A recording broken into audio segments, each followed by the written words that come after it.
안녕하세요. 오늘 저희 지역 아침 기온이 영하 2도였습니다. 3월 28일 아침 기온은 무려 영하 5.3도였습니다. 굉장히 추웠어요.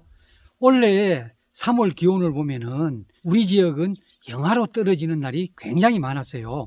앞으로도 몇 차례 더 영하로 떨어질 것 같습니다. 저희 홍로밭인데 발화가 되고 있어요. 좀 있으면은 잎이 나올 것 같은데 일부는 나왔어요. 그런데 얼마 전에 미리 발화된 눈들이 얼마 전 추위에 얼어 죽은 곳이 많았어요. 어제도 영하 5도 이하로 내려가고 오늘도 영하로 떨어져서 원래도 냉해 피해가 심히 우려가 되는 해입니다. 저희 가원은 최근 3년 연속 냉해 피해를 입었습니다. 3년 전에는 냉해 피해가 굉장히 심했거든요. 그때는 생산량이 한 3분의 1 정도 감소했어요. 그리고 그 이듬해도 냉해 피해가 상당히 있었고 작년에도 냉해 피해가 있었는데 그렇게 심한 편은 아니었습니다. 저는 농작물 재해보험 종합보험에 들었기 때문에 3년 동안 보상을 받았어요. 그런데 작년에는 보상액이 굉장히 미미했어요. 농약값도 되지 않을 정도로 보상을 받았거든요. 냉해 피해가 계속될 때 왜 보상액이 줄어드는가 하면은 요즘은 기본적으로 종합보험을 들 때 자기 부담률이 보통 20%입니다. 10%, 15%로 해도 되긴데요. 그러면은 보험료이 엄청나게 비싸져요. 그래서 10%, 15% 자기 부담률로 종합보험을 드는 사람은 거의 없어요. 보통은 20% 자기 부담률로 보험을 들거든요. 그러면은 냉해 피해가 20% 있을 경우에는 보상이 0원이 되는 거예요. 그러니까 냉해 피해가 상당히 있을 때 보상을 받을 수가 있다는 결론입니다. 그런데 저는 3년 동안 계속 냉해 피해 보상을 받았기 때문에 냉해 피해를 입으면은 착과량이 줄어듭니다. 평균 착과수가 굉장히 중요하거든요. 착과수가 줄어들기 때문에 보상 규모가 줄어들고 그리고 거기서 20% 자기 부담 공제를 해버리기 때문에 웬간히 냉해 피해가 있어도 보상받기가 굉장히 어려워요. 그래서 저는 원래는 종합보험을 안 들려고 했어요. 그런데 농협에서 제 평균 착과수를 보더니만 그래도 이 정도 평균 착과수면은 종합보험을 드는 게 낫다고 해서 저는 후지 가원만 종합보험을 들었어요. 이 가원 홍로는 들지 않았거든요. 그런데 실제 원래 제가 이렇게 보니까 날씨가 굉장히 변덕스러워요. 최근 지구온난화로 기후 변동이 굉장히 심하죠. 그래서 날씨를 종잡을 수가 없어요. 최근에도 뭐 영하로 계속 떨어지니까요. 그래서 저는 원래도 냉해 피해를 입지 않을까 굉장히 염려를 하고 있습니다. 사실 원래 냉해 피해를 입을 확률이 굉장히 높다고 저는 보고 있어요.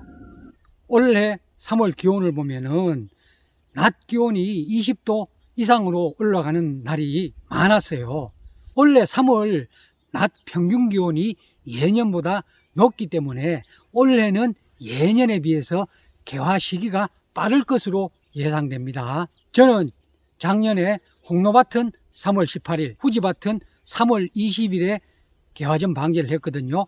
그런데 올해는 작년보다 5일 정도 내외로 개화 시기가 빠를 것 같아요. 3월달 낮 최고 기온이 작년보다 상당히 높은 편이거든요. 개화가 예년보다 빨리 되면 좋을 게 있느냐? 좋을 게 전혀 없습니다. 왜 그러냐면은 개화가 빨리 되면은 요새 기상 상태가 매우 고르지 못하기 때문에 아침 최저 기온이 낮아지면은 냉해를 입을 확률이 그만큼 높아집니다. 그러니까 원래는 개화 시기가 빨라진다. 그런데 개화 시기가 빨라지는 만큼 아침 최저 기온이 낮아지면은 사과나무가 냉해 피해를 입을 확률이 그만큼 높아지는 거죠. 그래서 원래는 냉해 피해 방지를 위해서 대책을 강구해야 합니다. 냉해 피해를 잘 입는 곳이 있죠. 저지대 그리고 하천가 과수원 분지 지형으로 바람이 잘 안 통하는 과원이 있어요. 저희 과수원도 이렇게 산이 이렇게 싸고 있거든요. 그래서 냉해를 입기 쉬운 그런 과수원이에요. 산 비탈면에 조성한 과원이 있어요. 그런 과원은 바람이 잘 통해요. 그런 과원은 냉해 피해를 비교적 덜 입습니다. 그러니까 냉해 피해를 덜 받기 위해서는 그런 곳에 과원을 개원 안 하는 게 좋아요. 그렇지만 현실적으로 뭐 그런 거 다 따져가지고 사과나무를 심을 수는 없죠. 그러니까 올해처럼 냉해 피해가 예상될 때는 피해를 최소화할 수 있는 조치를 취해야 됩니다. 저도 작년에 냉해 피해가 예상되기 때문에 작년에 개화전 방제 때 아미노산을 살포했습니다. 지금 들고 있는 캡슐 같은 데 든 액체가 아미노산이에요. 우리 마이스터 동호회에서 공동으로 저렴하게 구입했습니다. 아미노산을 살포하면은 냉해 예방에 도움이 돼요. 그러니까 나무에 영양을 공급하기 때문에 냉해 피해를 줄일 수 있고 개화율을 높일 수가 있어요. 아미노산이 없으면은 개화전 방제할 때 요소 연면 시비를 하셔도 됩니다. 요소는 개화전 방제할 때 1kg에서 1.5kg 정도 넣어서 살포하시면 되거든요. 요소나 아미노산을 살포할 때 붕산을 넣어서 살포하시면 효과가 더 좋습니다. 제가 들고 있는 이 약재가 액토신이라는 약재입니다. 사실 이거는 농약이 아니에요. 냉해 경감제거든요. 청송군에서 작년에 시범적으로 냉해 피해 경감을 위해서 회원 농가에 액토신 몇 병씩을 공급을 했어요. 저도 살포를 했습니다. 그런데 올해는 냉해 피해 경감제를 상당히 확대해서 보급하고 있어요.